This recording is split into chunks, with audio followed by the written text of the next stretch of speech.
Friends, आज हम लोग पढ़ेंगे बिजनेस स्टडीज में कि व्यावसायिक वातावरण, हमारा भारत का व्यावसायिक वातावरण कैसा है, आज़ादी के बाद कैसा रहा था और अभी वर्तमान में कैसी स्थिति है। इसको हम लोग तुलना करके पढ़ेंगे। सबसे पहले हमसे अगर सवाल पूछा जाएगा कि भारत में आर्थिक वातावरण या व्यावसायिक वातावरण, ठीक है, इसमें आप व्यवसाय भी जोड़ सकते हैं, है ना। व्यावसायिक वातावरण कि भारत का व्यावसायिक वातावरण या आर्थिक वातावरण कैसा था, ठीक है। तो देखिए, भारत का आर्थिक वातावरण को हम लोग दो फेज में बांटेंगे। कितने फेज में बांटेंगे? दो फेज में। एक फेज होगा जो 1950 से लेकर 1990 तक चलेगा, और एक फेज जो होगा वो होगा 1991 से लेकर अब तक, है ना। अब दो क्यों? देखो, कारण इसलिए है क्योंकि देखो, सबसे पहले तो 50 से पहले वाला कंडीशन समझते हैं। देश आजाद हुआ 15 अगस्त 1947। तो देश आजाद होने के बाद ऐसा नहीं कि तुरते तुरते सब कुछ कंप्लीट हो गया होगा, है ना। तो टाइम लगता है, खासकर तो बिजनेस के मामले में, इकोनॉमिक्स के मामले में, हर चीज को अपनाने में टाइम लगता है। ब्रिटेन तो देश को छोड़ के चला गया, लेकिन वो किस हिसाब से छोड़ के जाएगा, कितना पैसा है, कितना संपत्ति है, क्या इनकम है गवर्नमेंट का, टैक्स रेट्स क्या है, ये सारा तो हम लोग पढ़ते नहीं ना। तो ये जानेंगे तब ना पता चलेगा कि उस समय बिजनेस का क्या इन्वायरमेंट था। तो एक इन्वायरमेंट तैयार किया गया था 1950 के बाद, क्योंकि संविधान लागू हुआ 50 में। तो इसीलिए लगभग लगभग मान लिया था कि 50 के बाद एक पॉलिसी लगाया गया, और वो जो कि 90 तक चला, 40 साल चला। और 90s में सभी पॉलिसी जितना भी नीति था, सबको चेंज कर दिया और एक नया पॉलिसी लाया, जिसको हम लोग कहते हैं न्यू इकोनॉमिक पॉलिसी, नई आर्थिक नीति। क्या लाया? नई आर्थिक नीति। क्या है नई आर्थिक नीति और क्या इसके पीछे है, तो इसको आप समझ लेते हैं, ठीक है। तो सबसे पहले कि देखो, समझते हैं कि 200 साल तक अंग्रेजों का उपनिवेश रहा। उपनिवेश का मतलब है शासन रहा। तो शासन में वो लोग क्या किया कि देखिए, उपनिवेश का मतलब ही होता है आपके यहाँ पर आकर के आपका देश का संपत्ति को लूट के अपने यहाँ ले जाकर देखिए ट्रांसफर कर देना, ठीक है। तो उपनिवेश से वो क्या किया कि देश में भुखमरी, अकाल, बेरोजगारी, कम उत्पादकता, तकनीकी समस्या चरम सीमा पर आ गया। अब सोचो ना कि मेरा ये घर अगर है और कोई आकर के इसमें भाड़ेदार रहे और ये दीवार उवार सब तोड़ ताड़ करके चल जाएगा तो क्या हालत होगा। तो भारत देश तो मेरा, ब्रिटेन आया वहां से भाड़ेदार सरकार, वो भाड़ा पे यहाँ रह रहा था, यहाँ से सब सामान को तोड़ ताड़ के फोड़ फाड़ के कुछ ठीक करके भी गया, लेकिन उसका मकसद था अधिक से अधिक यहाँ से धन कमा के अपना देश में लेके जाना, है ना। तो वो अगर किसी का भी मोटो ये रहेगा कि हमको लाभ कमाना और यहाँ से ले जाके कहाँ ले जाना है, ब्रिटेन ले जाना है, तो तुम्हारे देश के बारे में तो इतना सोचेगा नहीं। जब तक वो लोग गया तब तक देश में बहुत चरम सीमा पर भुखमरी था, अकाल था, बेरोजगारी था, कम उत्पादकता था, तकनीकी समस्या एकदम चरम सीमा पर था। 1947 का भारत है कैसा? तो 1947 का टाइम में आप लोग सुने होंगे कि बंटवारा हुआ हिंदुस्तान और पाकिस्तान का। देश की हालत इतनी खराब है कि देश में जगह जगह पे दंगे हो रहे हैं, लड़ाई हो रहा है, झगड़ा हो रहा है। उसके बाद देश में खाने के लिए अनाज नहीं है, दो टाइम आदमी किसान खा रहा है। क्योंकि आप लोग सोचिए कि आज के टाइम पे इतना टेक्नोलॉजी है, 1950 में क्या टेक्नोलॉजी रहा होगा। किसान के पास हल और बैल और पानी के अलावा कुछ नहीं है, भगवान भरोसे पानी पड़ा हुआ है, बारिश होगा तो खेती करेगा, नहीं तो नहीं करेगा। आज ना सुविधा है, डीजल पंप है, तो इलेक्ट्रिक पंप है, तो मोटर पंप है, आप इसका इस्तेमाल किया जा रहा है। सोचो उस टाइम पे क्या स्थिति रहा होगा, है ना। तो बहुत ही माने तकनीकी तो बिल्कुल ही नहीं है। देखिए, ब्रिटेन वाला एक काम किया, फैक्ट्रीज तो लगाया, कपड़ा बनाने का मशीन लगाया, सब कुछ लगाया, लेकिन एक चीज नहीं लगाया वो लोग, भारी उद्योग नहीं लगाया। अब कहेंगे सर भारी उद्योग क्या होता है? सर भारी उद्योग का मतलब होता है कि सोचो मशीन ही अगर यहीं बनने लगेगा भारत में, लेकिन उन लोग ऐसा किया ही नहीं। उन लोग क्या किया कि जितना भी काम करना था सारा मशीन विदेश में बनता था, यहाँ आकर के सिर्फ लगा दिया, चलो भाई कपड़ा बनाइए, या कोई भी चीज का मशीन लगा दिया। जब तक मशीनें यहाँ नहीं बनेगी तब तक समस्या का समाधान नहीं होगा। तो देखिए तो क्या है, पहले और दूसरे युद्ध में ब्रिटेन भारत को सम्मिलित कर दिया और आर्थिक रूप से कमजोर कर दिया। अब देखिए हमारे पास तो हम बताएं कि भारी उद्योग तो लगाया ही नहीं, भारी उद्योग नहीं लगाया। अब नहीं लगाया तो समस्या तो खड़ा होगा ही होगा। अब हम लोग जब दूसरा विश्व युद्ध खत्म हो गया, जब ब्रिटेन अलग हो गया, ब्रिटेन हमको छोड़ के चला गया, अंग्रेज हम लोग को जब छोड़ के चला गया, तो हम लोग अब बिजनेस करेंगे तो मशीन लाएंगे कहाँ से? पहला तो प्रॉब्लम ये था कि आप कोई धंधा खोलिएगा, बिजनेस करिएगा, कोई आप फैक्ट्री लगाइएगा तो कैसे लगाइएगा, किस मोड पे लगाइएगा? आपको मशीन चाहिए। भारी मशीन चाहिए, कहाँ से आएगा? विदेश से इंपोर्ट होगा, जहाज से आएगा, विश्व युद्ध हुआ, पानी को जहाजे में उड़ा दिया, जा फलना फलना देश लड़ा, युद्ध में उड़ा दिया, भारत के लिए कुछ नहीं बचा। और भारत में जो मशीनें बची हुई थी, एकदम लड़चड़ाया हुआ मशीन था, काम नहीं कर रहा है, और कुछ खराब हो जाता था तो विदेश से बन के आता था। आप देखेंगे एक फ़िल्म बना था, शायद फ़िल्म का नाम नहीं याद है, उसमें दिलीप कुमार रहता है। वो दिखाता है, मशीन बना के दिखाता है कि गियर इसका खराब हो गया, अब तो 1 महीना फैक्ट्री बंद रहेगा, अब विलायत से ही बन के आएगा ये गियर, तभी होगा। तो वो बनाता है गियर और फिर उसको चालू करके दिखाता है। तो ये बता रहा है, ये फ़िल्म भी बता रहा है कि उस टाइम का कंडीशन क्या था बिज़नेस का, कि अगर फैक्ट्री ही बंद हो जाता था, अगर मशीन खराब हो गया, क्योंकि वो तो विदेश से ही बन के आएगा, हमारे पास नहीं है। तो सबसे बड़ा कमी था हमारे यहाँ, भारी उद्योग ही नहीं है। अब बताइए, जब भारी उद्योग ही नहीं तो छोटा-छोटा फैक्ट्री लगेगा कैसे, बताइए? समस्या है ना सर, इतना बड़ा समस्या है। और साथ-साथ में अभी-अभी हमको अंग्रेज छोड़ के गया है। अंग्रेज है, पुर्तगाल है, बहुत सारा देश है, अभी-अभी हमको छोड़ के गया है। और अगर हम सभी देशों से अगर बिज़नेस करने लगे, तो फिर आकर के तो वो हम पे कब्ज़ा कर लेता। इसीलिए उस टाइम पे ऐसा रखा गया कि हम अपने आप को क्या कर लें, कवर कर लें, चारों ओर बाउंड्री लगा लेते हैं। हम व्यापार को सीमित कर लिया और व्यापार पे बहुत सारा सैंक्शन लगा दिया, लाइसेंस लगा दिया और व्यापार को एकदम समेट के चलाया गया, ठीक है? और समेट के चलाने के साथ-साथ कई योजनाओं को भी लाया, जैसे एक पंचवर्षीय योजना चलाई सरकार ने, है ना? योजना आयोग, जिसका नाम आजकल नीति आयोग हो गया है। तो पंचवर्षीय योजना चलाया, इस पंचवर्षीय योजना में लक्ष्य ही रखा गया, भारी उद्योग को लगाना। ताकि भारी उद्योग देखिए, अब भारी उद्योग थोड़ी आज बोलेंगे कल लग जाएगा, 10 साल लगेगा बड़ा-बड़ा फैक्ट्री लगाने में, तब जाकर के कहीं प्रोडक्शन शुरू होगा। तो भारी उद्योग शुरू हो गया। और इसके बीच में क्या है कि 1950 से 90 में एक और समस्या आ गई। समस्या ये आई कि देखिए, एक तो हमारा लड़खड़ाता हुआ देश है। पहले आपको समझना होगा बहुत अच्छा से कि लड़खड़ाता हुआ देश मिला है। ऐसा नहीं है कि अंग्रेज हम लोग को बहुत अच्छा हालत में छोड़ के गया।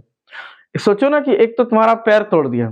पैर का मतलब सोचो ना कि देश में सांप्रदायिक दंगे हो रहे हैं, हिंदू और मुस्लिम को। अब जनता को तो समेटना मुश्किल है। दूसरा नंबर, आपके पास भारी उद्योग नहीं है। भारी उद्योग का मतलब आपके यहाँ मशीनें नहीं बनती, मशीनें विदेश में बनती है। वहाँ से आएगा तब ना। अभी-अभी ब्रिटेन छोड़ा है, फ़ोन भी करेगा तो बोलेगा माल जा रहा है भैया। उन्हें सब पता चला कि ब्रिटेन का जहाज जर्मनी उड़ा दिया था। बोलता अब माल ही नहीं बन रहा है हमारे यहाँ, अब रुकिए 2 साल। अब 2 साल रुकेगा तब तक भारत का बिज़नेस कैसे चलेगा? इकोनॉमिकली भारत के पास पैसा नहीं है, गरीबी बहुत ज़्यादा था, भुखमरी था, बेरोज़गारी था। किसानों का हालत तो इतना खराब था कि मत, वो तो लूट के ले गए अंग्रेज लोग। किसान से 40% टैक्स ले लेता था। 10 किलो अनाज उगाएगा तो 4 किलो वही ले जाएगा, लो भैया। इतनी समस्याओं के बाद देश हमको मिला। देश जब मिला तो हम लोग क्या करेंगे, इसको समाधान करने का प्रयास करेंगे। तो सबसे पहले सरकार ने क्या लगाया, भारी उद्योग की कमी थी तो भारी उद्योगों को लगाना शुरू किया। तो शुरू करेगा तो फल आज ही मिलेगा, टाइम लगेगा सर, पेड़ लगाइएगा ना तो 5 साल 10 साल लगेगा पेड़ से फल निकलने में। तो पंचवर्षीय योजना चलाई। इस पंचवर्षीय योजना को चलाते-चलाते एक प्रॉब्लम शुरू हो गया। प्रॉब्लम ये है कि 61 में चीन से युद्ध हो गया। युद्ध करना मतलब बिज़नेस को गटर में डालना। युद्ध होगा तो सारा पैसा उधर चल जाएगा, बिज़नेस में लगाएगा नहीं, सरकार नया-नया बिजली प्लांट नहीं लगाएगा, रोड नहीं बनाएगा तो बिज़नेस चलेगा कैसे? बिज़नेस चलाने के लिए ये सब चीज़ का तो ज़रूरत है। रोड होना चाहिए, सर्विस होना चाहिए, प्लांट होना चाहिए, इलेक्ट्रिक सप्लाई, ये तो इतना सब चीज़ का ज़रूरत है। तो अब युद्ध हो गया। चीन से युद्ध से उभरा ही नहीं कि पाकिस्तान युद्ध कर दिया। पाकिस्तान एक बार नहीं तो 2 बार युद्ध कर दिया। पाकिस्तान से उभरा नहीं कि बांग्लादेश का समस्या आ गया। इसके बीच में भारत का व्यापार जो है एकदम चरमराते रहते गया। ऐसा करते-करते कई पंचवर्षीय योजना लगाई गई, कोशिश किया गया कि भारत का अर्थव्यवस्था को बचा लिया जाए। इसी के बीच में कुछ गड़बड़ हो गया।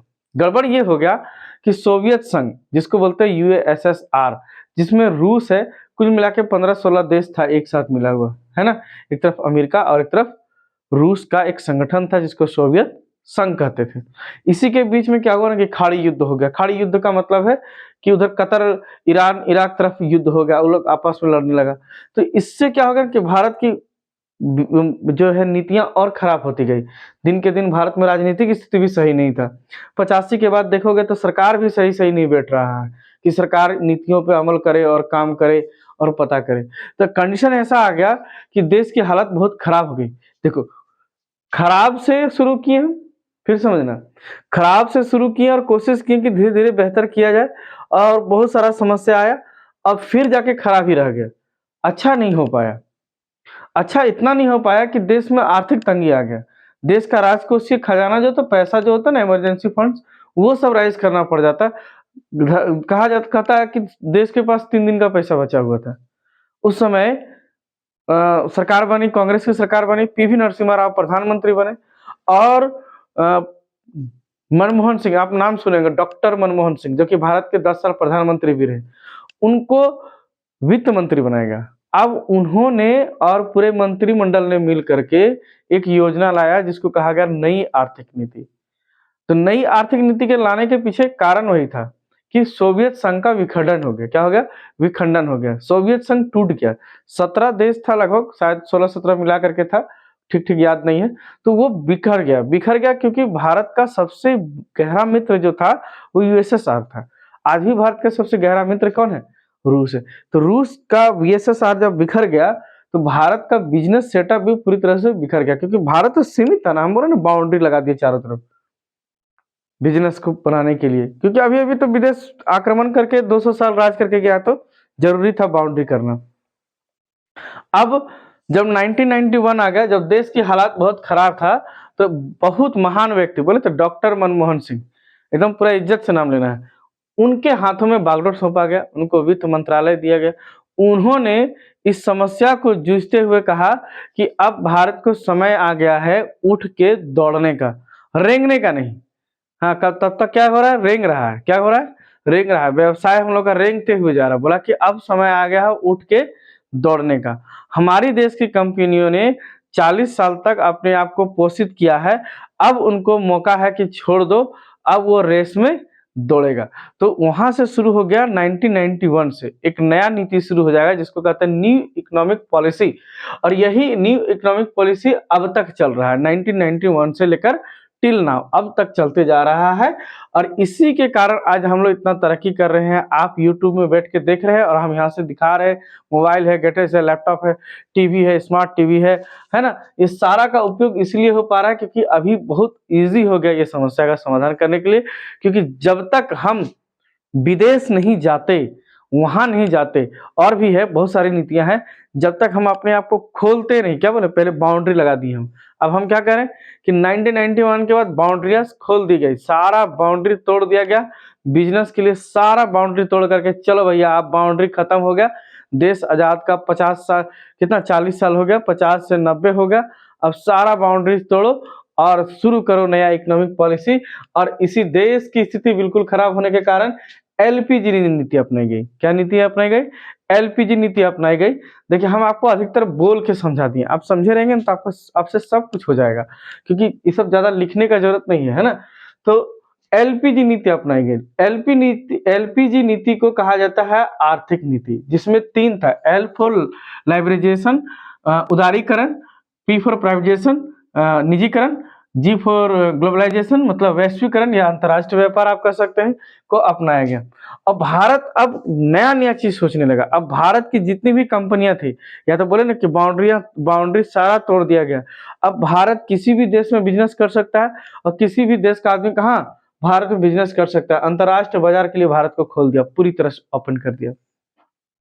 और भी बहुत सारा रूल था, सेस घटाना, इम्पोर्ट ड्यूटीज़ घटाना, एक्सपोर्ट ड्यूटीज़ घटाना, बहुत सारा जो था उसको कम कर दिया गया। कुछ वस्तुओं को छोड़कर सभी को लाइसेंस से मुक्त कर दिया। लीजिए, सबसे बड़ा चीज़ हम बोले कि पहले बाउंड्री क्या था इतना दूर तक कि आप कोई भी उद्योग खोलिएगा तो पहले सरकार से ऑर्डर लीजिएगा। अब कहता है कि आपको जो बिज़नेस खोलना है खोलो, लेकिन आपको लाइसेंस नहीं लगेगा। सिर्फ़ कुछ चीज़ों को छोड़ कर के, जैसे सिगरेट, तम्बाकू, वाइन, है ना, शराब, दवाइयाँ बनाने के लिए, इन सब को छोड़ कर के सबको क्या कर दिया? लाइसेंस फ्री कर दिया। आप जाओ जितना जल्दी बिज़नेस लगा सको। अच्छा, इसके लिए कौन काम किया नींव का? तो भारी उद्योग लगा था, है ना? कई पंचवर्षीय योजना में बोकारो स्टील फैक्ट्री, टाटा तो खैर 1921 में ही स्टेब्लिश होना शुरू हो गया था। उसके बाद तुम्हारा भिलाई, राउरकेला, दुर्गापुर, है ना? ये सब बड़ी-बड़ी फैक्ट्रियाँ लगी, जो भारत को क्या देने लगा? भारी उद्योग का मतलब है मशीन ही प्रोडक्ट करके देने लग गया और बिज़नेस लगाना और आसान हो गया। भारत ने इसके अलावा बहुत कुछ किया कि अपने व्यापार नीति पे सुधार किया। राजस्व नीति में सुधार किया, आर्थिक नीति में सुधार किया, परिवर्तन लाते क्या आज तक लाते हैं। और लोगों को प्रोत्साहित किया कि ज्यादा से ज्यादा क्या किया जाए, निजी फैक्ट्रियां खोली जाए, निजीकरण को प्रोत्साहित किया गया। देखते हैं कई बार कई सारा कंपनी को अभी अभी रिसेंटली भी निजीकरण कर देता है ना, निजी मतलब प्राइवेट हाथों में छोड़ देता है, उसका शेयर बेच देता है। लोगों को अब बिजनेस के लिए क्या कर दिया, पूरी तरह से खोल दिया। अब लोग जो है आसानी से बिजनेस कर सकते हैं। जब तक देखो बिजनेस का पहला और आखिरी फंडा, जब तक थोड़ा इजी इजी नहीं होगा ना, तब तक बिजनेस नहीं होगा, है ना। क्योंकि बिजनेस के अंदर भी कंडीशन बहुत कठिन है। बाहर का वातावरण अगर सही नहीं रहेगा तो अंदर का वातावरण को सही करना मुश्किल है। तो ये था भारत का बाहरी वातावरण, है ना, कौन सा, बिजनेस करने का। अच्छा, टेक्नोलॉजी में भी आज हम लोग ठीक ठाक है, उतना भी ठीक ठाक नहीं लेकिन ठीक है ठाक है। क्योंकि सोचो उस टाइम और अभी के टाइम में कितना अंतर है ना। तो ये था भारत का व्यापार का ठीक ठीक वातावरण। कब, दो टाइप का वातावरण, 90 से लेकर 50 से लेकर 90 तक, और 90 से अब तक देखिए क्या हालत है ना। तो ये था हम लोग का क्या, भारत का वातावरण, ठीक ठीक भारत का इन्वायरमेंट कैसा था बिजनेस करने के लिए। आई होप आज आपको आपका क्लास अच्छा लगा होगा। एक बार वीडियो को लाइक करें, शेयर करें, कमेंट करें। अगर किसी तरह का कंडीशन है या कोई समस्या है तो जरूर लिखिए। कम से कम इतना तो जरूर लिखिए कि आप कहाँ से देख रहे हैं। आज के लिए इतना ही। Nice to meet you. जय हिंद।